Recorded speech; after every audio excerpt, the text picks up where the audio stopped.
What I want to talk about this morning is an idea. I've talked about it in a couple of places. Some of you may have heard it before. I think it bears repeating. It's a much more serious idea than what I put out yesterday, which had a note of whimsy in its genesis. This idea is important, whatever that means, because it would change not only the area of its concern, but our view of the world generally. And Easter is an appropriate time to discuss this because it concerns the genesis of man, of consciousness and self-reflection, which is what the Easter mythologium is also an expression of. So what I wanted to talk about this morning is a new notion of how human evolution occurred and what the critical factors were in it, and how to draw a picture for us that shows how our intellectual complexity and symbol manipulating facilities could have emerged naturally from a background of animal existence and over a fairly rapid period of time. Over the last 3 to 5 million years, actually, the African continent has been growing more dry and has experienced fluctuations of aridity. Nevertheless, as recently as 2,000 years ago, the Roman historian Pliny called North Africa the breadbasket of Rome because wheat was being grown over thousands and thousands of acres. Now, it's in this same area of northern Africa, the Great Rift Zone, the Serengeti Plain, where physical anthropologists place the origin of human beings. And it has to do with the following sequence of events. Arboreal primates living in an unbroken continental rainforest ecology achieve a close adaptation to existence in the canopy. And this is stabilized for millions of years. They are insectivores. They have the opposable thumb and binocular or rudimentary binocular vision. The drying up of the African continent caused the breakdown of this continental rainforest into a configuration of patches of forest with grassland in between. And in this grassland ecology, herds of mammals evolved, proto-cattle, proto-bison, exotic mammals like giraffes and gazelles of all types. At the same time, the primate adaptation to this increasing aridity was to begin to descend from the trees and to hunt in packs and to shift from a diet of canopy fruits and berries and roots dug from the ground to an omnivorous diet that could include meat. So in this situation, these tribal monkeys developed a complicated repertoire of signals to aid in pack hunting in exactly the same way that wolves are known to do.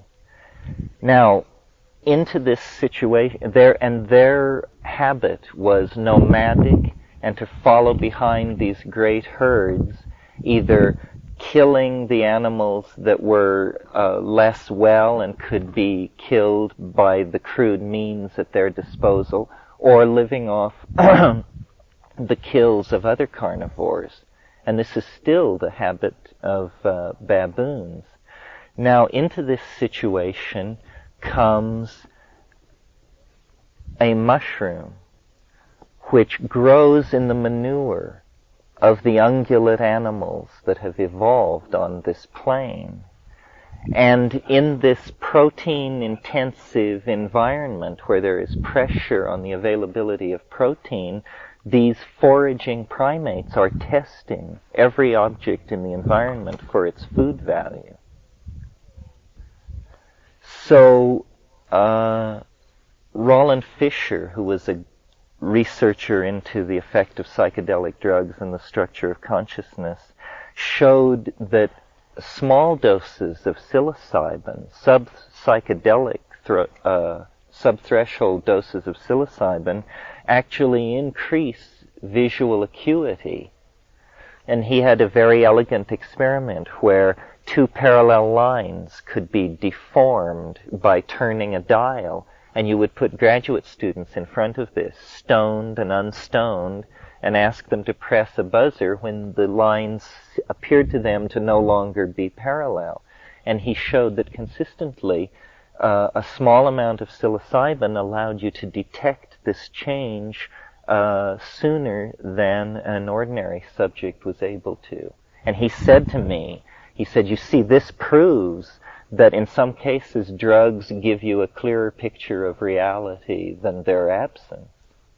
And what it means is that these primates who were inculcating the mushroom into their diet were gaining a subtle adaptive advantage over their fellows who were avoiding the mushroom, because they were gaining in visual acuity, which is one of the critical parameters that a pack-hunting carnivore would be subject to in that kind of an environment.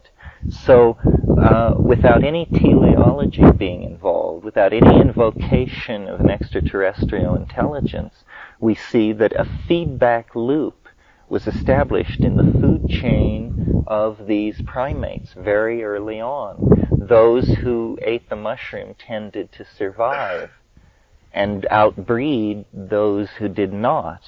At the same time, the relationship between these animals and these herd ungulate mammals was shifting from a hunting situation to a situation of domestication, which was bringing the mushroom ever more into the fore.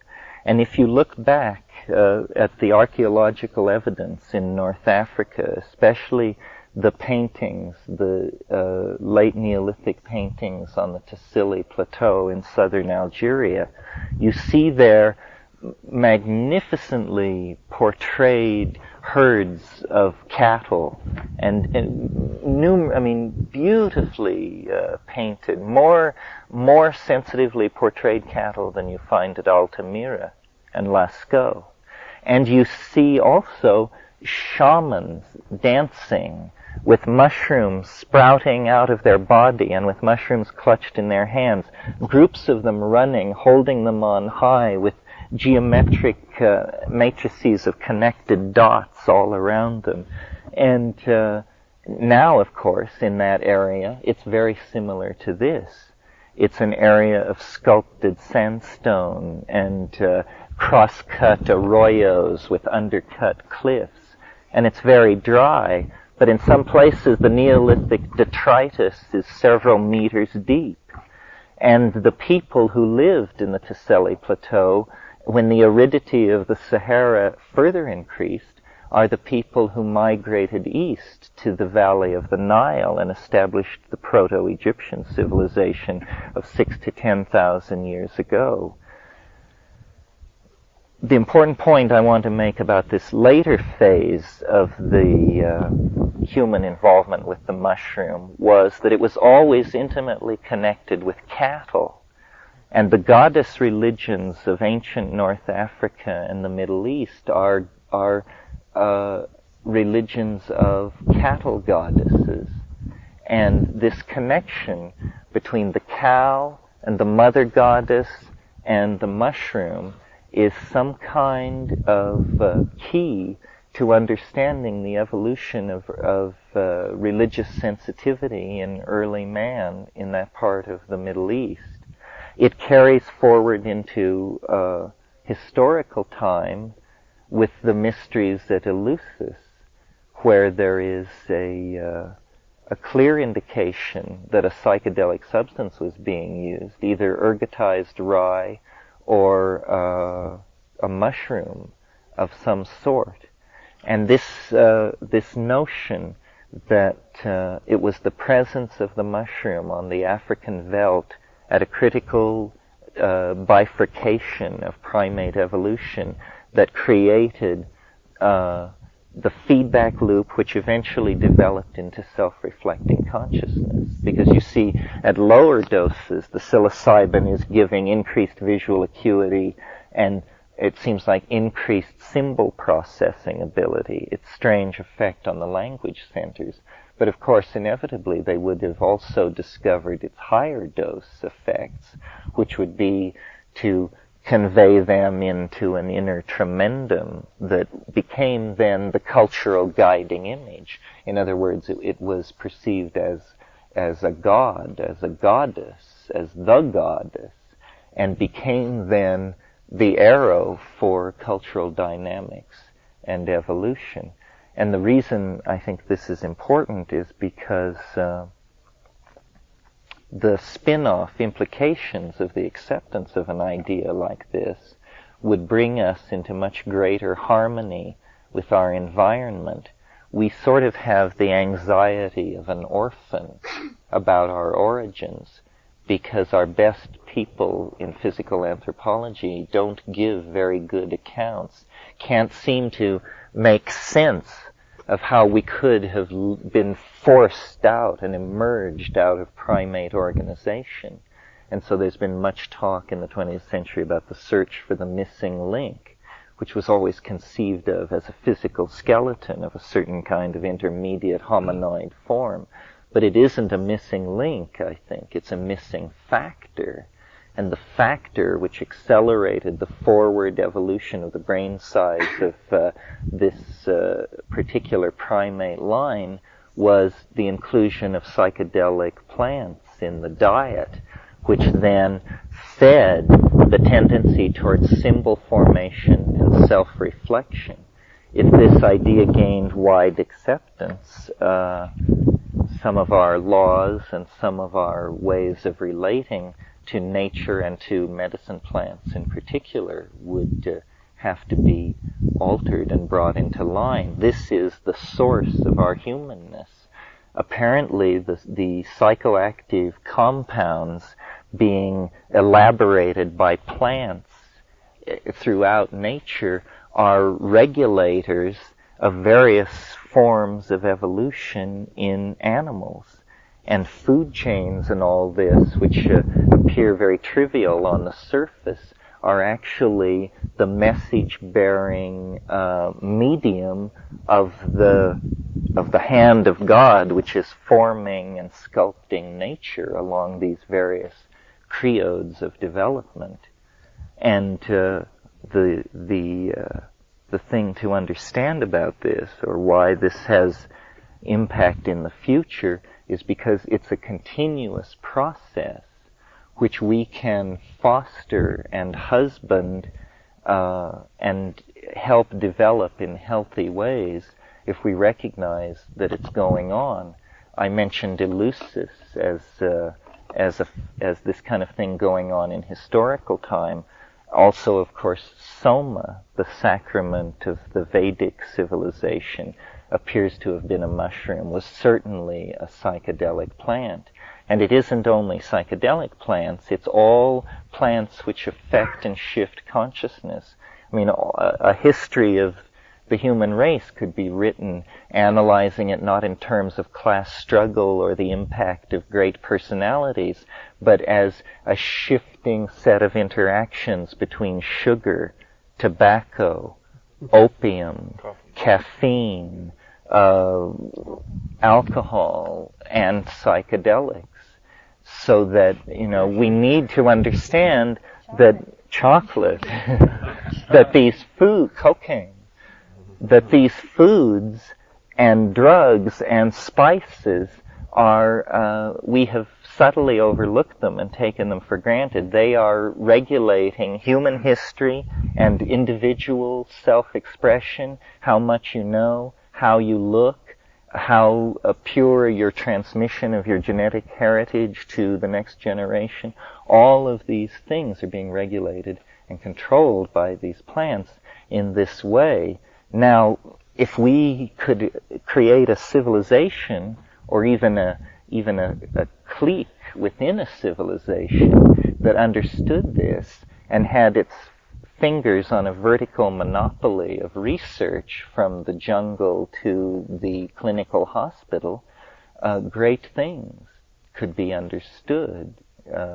This is the way to do it, to systematically explore these relationships and see that Gaia apparently works through the intercession of catalytic compounds that convey revelation, and revelation is then the factor which has historical impact. The people, the messiahs and the teachers are merely the pipelines for ideas, and the metabolic release of these ideas in the macro environment is being controlled by the plant-animal interaction. And so it will be on into the foreseeable future. And by understanding this, a kind of new science looms into view, a kind of integrated dynamical understanding of the flux of energy mediated by chemistry in the environment, so that the guiding image of culture can be revitalized and realized in a much shorter period of time. And this whole shortening period of time thing has also been going on for a while. You see, it isn't astonishing, I think, that self-reflection could emerge given basic primate organization. But what is astonishing about it is the speed with which it happened. I mean, in the last 30 to 50,000 years, the human brain has changed more than it changed in the previous 3 to 5 million years. So, a factor has entered, a catalyst is in the mix, and it must be something in the food chain, or something in the environment, or the hand of Almighty God, or the extraterrestrials, or, elf invasion from hyperspace. But something is causing this accelerated development. What I've said this morning could be criticized as being reductionist. I've tried to give a very sober account of it. I haven't said why the mushroom appeared in the manure, or discussed whether it has awareness or a stake in the catalyzing of this primate evolution. I just introduce it as a chemical factor, and that's how it would be written if it were presented to a straight audience. The fact of the matter is that it raises all kinds of questions. I mean, why is this process being catalyzed in the primates? Is it just by happenstance? Where has the mushroom been? What is its relationship to the evolution of other forms of life on this planet? Did it drift in from the stars? If so, long ago or recently? And with intent or by chance? And, just a host of questions. But the thing that puts us in such an existential situation, individually and culturally, is this puzzlement over our origins. We are not, strictly speaking, religious in the 19th century way, so that we cannot really, I think, accept that, God sculpted us from clay and set us down here on a world He created. And yet, if you were to look for the thumbprint of God on this planet, you would certainly have to focus in on the human beings and their activities as a special case of natural phenomena, perhaps so special a case that it had to be accorded a separate ontological status. We are different, and why and for what? I think that probably we are the agent of change that Gaia has unleashed upon herself, that the planet itself is aware of the finiteness of planetary existence. And it's sort of like the story of the ant and the grasshopper. You can have a planetary consciousness which says, well, I look forward to 3 to 5 billion years of sentient existence, and then I'm willing to be extinguished with the death of my star. Or you can have a planet with an ant-like mentality that says, I can sense winter coming 3 to 5 billion years down the line, and I'm going to organize some wild strategy to break through the tyranny of the energy cycle of one star, and I am going to organize biological existence so that energy can be brought, greater and greater amounts of energy can be brought under control, so that eventually a kind of liberation can occur where life can burst out of the planetary cradle and disperse itself through the universe. And there are apparently several strategies for this. One is evolve intelligence and build starships. Another is, become a mushroom and produce 3 to 5 million spores per minute during sporulation that are particles small enough to percolate by Brownian movement away from the atmosphere of a given planet, and by sheer numbers and the slow gradient of drift by light pressure and that sort of thing, emanate through the universe and establish yourself in any planetary regime that is suitable. The obvious next great revelation in biology, and it's strange that we can state it, because once it's stated by Carl Sagan, it will be headlines everywhere. But it's obvious that space is no barrier to life. It's a barrier in the same way that the Pacific Ocean was a barrier to life's colonization of the Hawaiian Islands. But that's all. It's just a tight filter. But spores and starships and shamans probably get through to other closed topologies in orbit around other stars. There must be a dimension somewhere where all surfaces in the universe are contiguous. And if you could move into that dimension, you could just walk to Zeta Reticuli. So the means by which life will penetrate these larger dimensions that free it from its dependency on the energy cycles of the material universe are not by any means clear. I mean, it may be that it's about organizing the mind and building an inner vehicle that moves off into the imagination. The imagination may be, in fact, a three-dimensional slice of a higher dimensional universe that is holding all of this in being and causing it to happen. The imagination, it's hard to account for it in evolutionary terms if it is not somehow mapping a field of data that is important for development.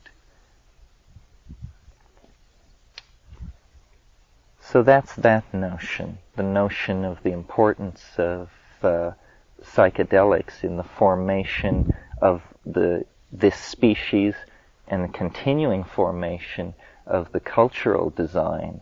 I think what the psychedelics do is they decondition from cultural programming and allow models to be replaced at a much greater rate of speed, so that the culture that uses psychedelics can trim itself to every historical current. And this is really the challenge of the future. We are moving as a culture faster and faster through the temporal medium, through the historical space, and this is creating a compression of events, and it's almost like an airfoil approaching the speed of sound. There is a wave of concussive shock building in front of our culture, and we have to almost redesign ourselves in mid-flight in order to push through that barrier and into the different order, the different set of laws that will prevail once we have gotten through that. But this whole sense of everything accelerating, and of all historical input being intensified and all previous times being somehow co-present, this is the phenomenon of the winding down of a universe, or the building up of an eschatological shock wave in front of a vehicle that is trying to transit out of history and into some kind of millenarian space that is not subject to the anxiety that history involves. And that's what the whole crisis and around the millennium and the whole 20th century really is about, is this effort to create a complete summation that can also be used as the force to propel us beyond everything that we have been or thought before, because there's obviously no other escape from the culture crisis. It is that kind of situation is called a forward escape. It means the only thing you can do is move forward into the crisis at ever greater speed, because the only solution is to pass through it and move beyond it.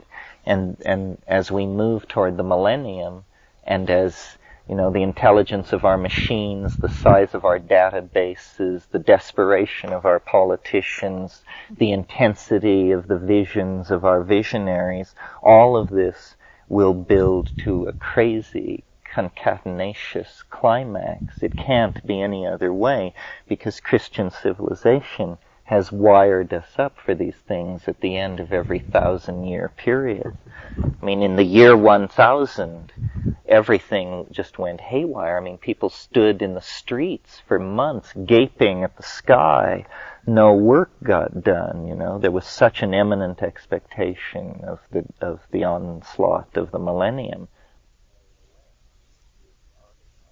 Nevertheless, this archetype of renewal is seeking in thousands and thousands of ways to be born. And I think the rediscovery of psychedelics, LSD, everything that Wasson did, all of these things are critical factors in this cultural mix that is going to gel toward the recognition of the things which we hold as cliches. That the inside and the outside are the same thing, that the universe can be crossed by thought in an instant, that all information is somehow co-present, and so on. Are there any questions about any of this? Yes, I said that what we take for granted, that the inside and the outside are the same thing, these things will be assimilated by the larger culture. And things like, human-machine interface and the ego identification with the body, I think all these things are going to be obviated. That, you see, we don't know what man is. And we have a strong association that humanness is related to the monkey body. But yet our whole historical career has been of projecting ideas into technical accretions. And now that we have computers and things which mimic intelligence, we are beginning to explore, what is humanness ontologically. That's what people are really talking about when they say, can machines think, will machines think? They mean, is what we have focused in on as the defining factor of our being that sets us apart from all other things, something which we could manufacture? And the answer is probably to some degree yes, because much of what is intelligence, or appears superficially to be intelligence, is simply data and retrieval. So that, more and more of the culture is being hardwired into an electronic coral reef that is simply the outermost of each of our own exoskeletons. We all have telephones in our homes. Many of us have computer terminals. These things introduce us to a global skin of information that, as the hardware grows more and more unobtrusive, we will more and more come to identify these things with our own ego. We won't even realize that we're being charged for thinking about certain questions because we're actually accessing a database somewhere which is feeding us data. So that the commonality of mind is, I think, going to be, it's somehow the triumph of socialism will be the commonality of mind in a capitalist context. That there really will be an ocean of thought that you will swim in, and that will be composed of deeper and deeper levels of integrated information. Perhaps this is all that hyperspace is the entirely expressed informational ghost of this physical universe, and that it's in the informational reconstruction of the physical universe that the mind will eventually come to swim like a fish, and will come and go from various constellations of aggregation and integration. I mean, you see, what's going to happen is that the rules of the imagination are going to replace physics, so that we are going to be able to do and be whatever we can imagine. Well, none of us have probably ever put in much thought to what would I be if I could be anything I could imagine. And just 20 minutes of that meditation will lead you into pretty strange places. So what would it be like if a culture evolved for 1,000 years in that way? I mean, if you could be anything. I guess the first step everyone takes is they imagine themselves as the flying saucer, the lenticular mind object made of light that can move at any speed and become any object and answer any question. And well, it's an archetype of wholeness. Jung, in his Flying Saucer book, talked about this thing in alchemy called the rotundum, which was the thing which spins, and it's also in alchemy called the scintilla, the spark, and it's simply because it's round and spins, it's a symbol of wholeness, but it's like the exteriorization of the human soul, the realization that,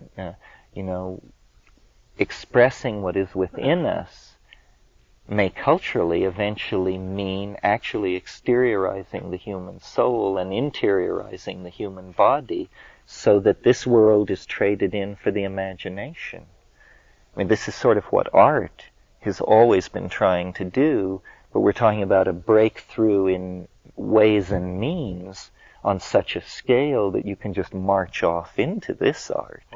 Terence, do you find it reasonable to anticipate that eventually human technology will succeed in producing computers that are just as conscious as we are and can be able to do anything that we can do? Oh yes, well, Kat and I did that without even a flashlight battery, just by having children. I mean, there's an epigenetic component and a genetic component, but what I'm saying is the difference between these things may become dim indeed.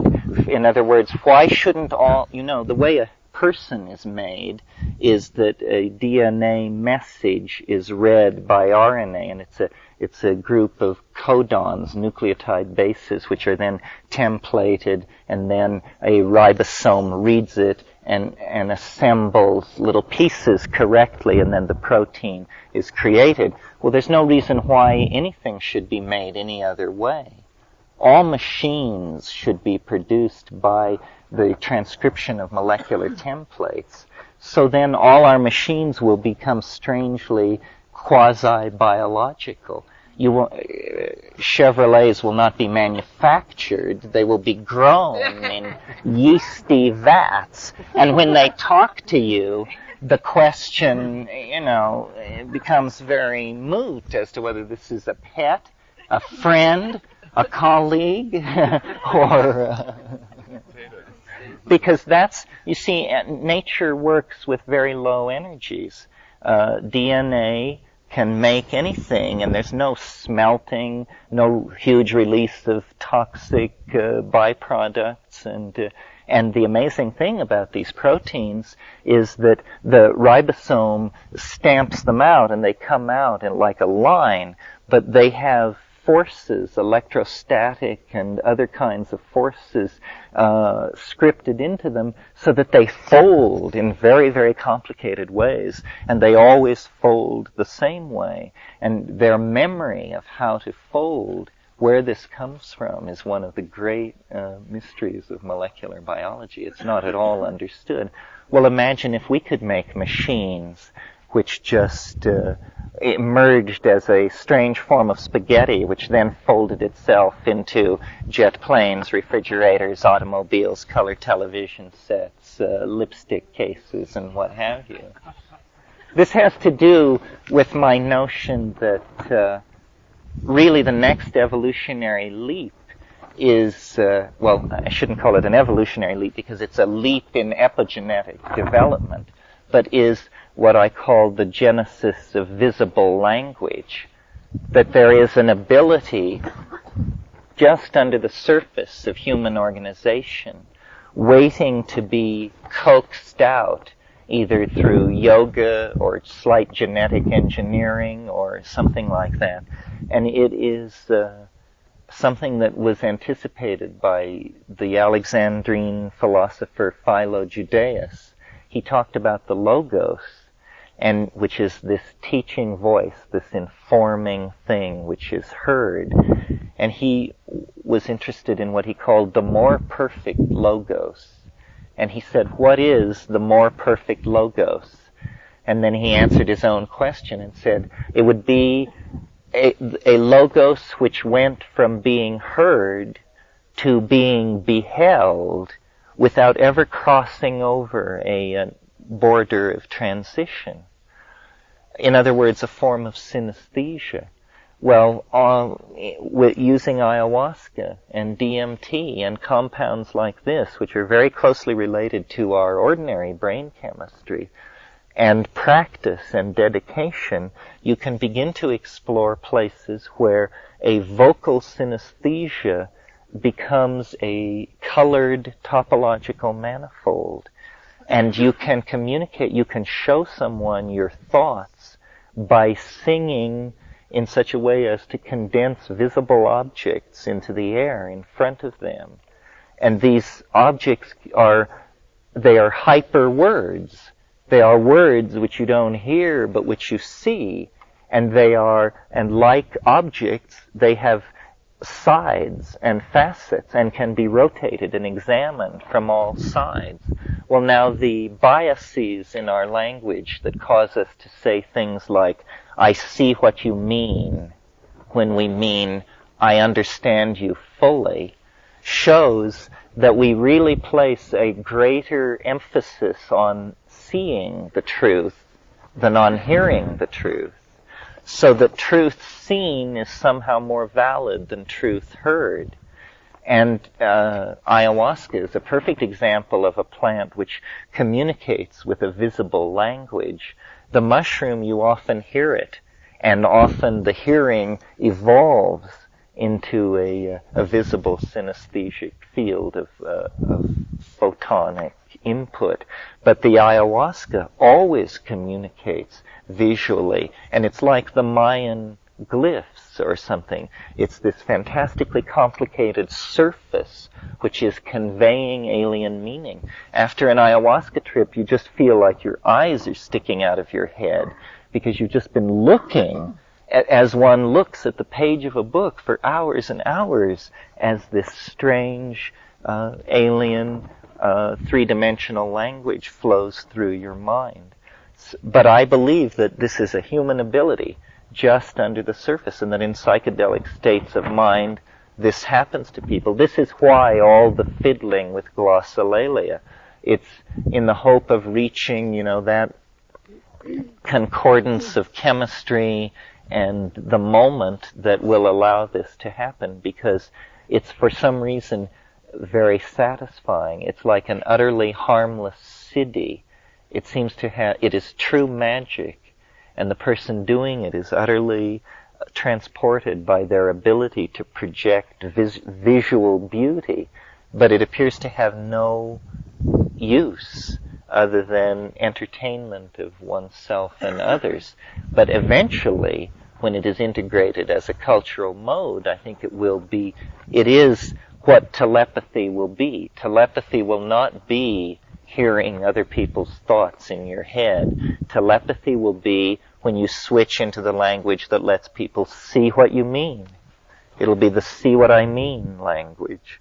And I think that the psilocybin from the very beginning was catalyzing the language centers, and that in fact the kind of language I'm speaking to you right now is a prototypic type of this eventual development in human organization, and that this is the thing that makes humans unique, is this ability to make small mouth noises which are arbitrarily encoded with conventionally agreed upon meanings, which allows us then a vast control of a previously invisible linguistic space. And it's in that linguistic space that we have erected our cathedrals and conducted our pogroms and gone about all our forms of business. And becoming aware of this, of language as a thing to journey into and language as a thing to avoid the pitfalls of, to be, the Buddhists say awareness of awareness. Maybe it's easier if one thinks of it as awareness of language. I wanted to pursue this thing of the visual language, because they'll have their mouth open and there will literally be these beautiful things coming out of their mouth with flowers, and they interpret it as flowery speech, but perhaps they were in fact doing what you're talking about. Oh. Well, they don't interpret it as flowery speech. They call it that. But yes, I think that's what it must have been. This is all very puzzling to me, and if anybody knows, if anybody is an acoustics person, or I don't know what's going on exactly, but the question of what is voice, and what can you do with self-generated sound? How neutral is it to your own organism? In other words, any of you who read The Invisible Landscape, the theory in there is that you take a certain drug, a certain plant, and you hear an interiorized tone, which is not a psychological phenomenon, but rather it is actually the electron spin resonance of this highly biodynamic molecules by the millions entering into the synaptic cleft and competing with the endogenous transmitter there for uptake, and that this is molecularly real and hence can be treated as a variable to be manipulated with the input of other kinds of sound, such as sound which cancels it or sound which reinforces it, to then manipulate these molecules in one's body. And this is really, I think, the frontier of shamanism worldwide, that everybody is trying to figure out how far you can go with sound and what you can do with it, and also how dangerous is this? How permanent can some of these brain changes be? And what is the mechanism? Is the electron spin resonance thing pretty close to it, or is that just a myth, and that an entirely different set of coupling mechanisms are making that happen? But all of the ayahuasca shaman are great hummers and great controllers of their voice, and they do operate on your body with light and sound, and there are sounds which can slice into your body, and it seems to me this is where experiential and experimental work with these things should concentrate to try and understand just how much of humanness can we take control of? How bound in are we? What do these special abilities mean? And what traditions, if any, have anticipated them? The thing